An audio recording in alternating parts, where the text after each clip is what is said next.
Now, you posted a YouTube video. What's it about? It's about a piece of legislation that we've been working on around Ward 4 that will require all new hires in the city of Jackson to live in Jackson. Why do you think this is necessary? Well, I've been looking at different ways that we can increase our revenue, even give our city employees a raise. You know, that's one of the major things I want to do during our term. And one way that's a small step towards the direction of doing that is to have more city employees to live in the city of Jackson.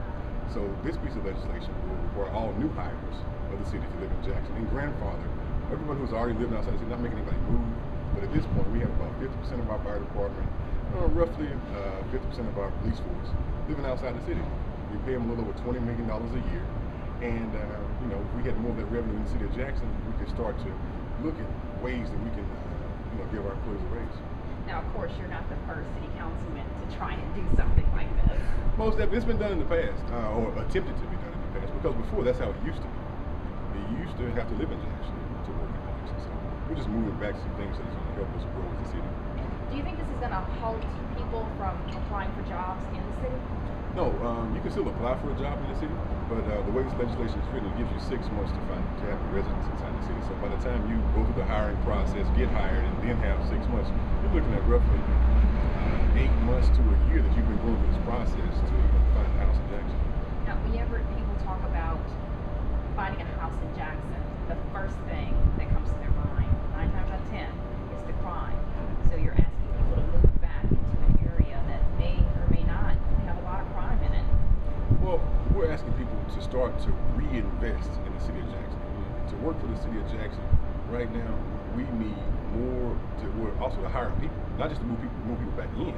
We have people here in Jackson. Our unemployment rate is staggering here in Jackson.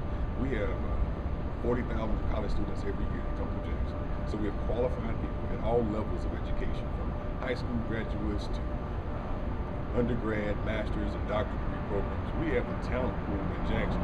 We just have to, as a city, invest in the city of Jackson. And then we can even ask other businesses to make steps towards hiring more Jackson residents before we do it first. But where are people supposed to live?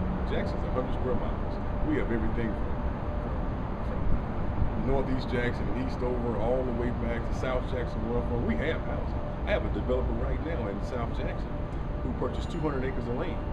And he got approved to build 178 lots right on the corner of Sidewell Road and Highway 18. But the problem is, he was only able to sell 38 of those lots. We need to increase the demand because we have developers ready to build new housing. But we have to increase the demand. And you can take a look at the rules committee meeting where we discuss this kind of thing. But which comes first, the chicken or the egg? Exactly. Which one comes first, the chicken or the egg? And so as a city, we have to do the steps that we can do. And from my seat as a legislator on the city council, is what things can I do to help move this forward? Now, you were saying that we've got roughly how many current city employees that live outside of city limits? A little over 600. And what type of money are we looking at? We pay them a little over $20 million a year. That has our budget officer preliminary economic impact study. It could be a total household income of around $40 million. Total economic impact every year of a little over $80 million. So we need to do everything we can do to build our income as a city. You said that breaks down to what, roughly? Roughly $32,000 per employee. That's a lot. That's You're talking about 600 employees. Well, 600 employees, but also it has an effect on schools because not like their children are in JPS. So we need to do everything we can do as a city to reinvest in our own city. What's some of the feedback you've been getting on this? It's been a mixed bag. Some people for it, but the majority of people that I represent are for it in Ward 4. I've gone through all of our neighborhood associations and community groups inside of Ward 4 and overwhelming support. I don't do anything by myself. I get the community support, and then we do it as a ward. And everything you'll see us pursuing in the future will be things that our entire ward has done. So it's not like the Keithers running a dictatorship here. It's more of this is what Ward 4 is doing to help move our city forward. But the other interesting thing that you're doing is you're bringing this to social media.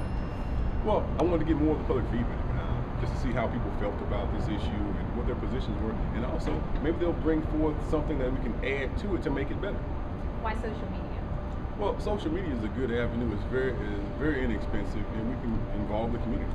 Facebook, YouTube, Twitter, and you'd be amazed at the feedback you get. You probably looked at it on our Facebook said. It's been really encouraging. What about the older generation that don't have computers?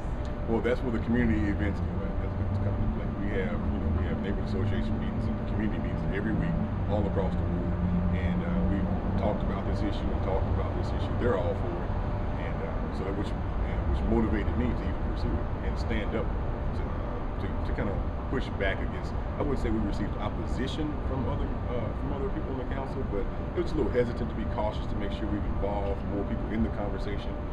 Most of our conversations in Ward 4 has been in Ward 4 and not really inclusive of other city council people. But they just want to see what was some of the public's feedback and to see if we can get more support from the whole city as a whole. So right now, what phase are you in drafting of this ordinance? Okay, well, we proposed it a couple months ago. It got put down into the Rules Committee, and it's been kind of stuck in the Rules Committee for about maybe 2.5 months now. And we're working hard towards getting the support we need to move it back to the floor of the council so we can vote on it. So possibly when would it be in front of the council again? Well, it'll be back in the Rules Committee. The next Rules Committee meeting will be more likely in January. So if we can get it out of the Rules Committee at that point, we'll be back to the floor of the council sometime in January or early February. Anything else you think we missed? That's about it. Any more questions you have? That's about it. Okay. Well, thanks a lot. Thank you. If I have any questions, can I call you later? Yeah, sure. Okay, cool. Thank you as always.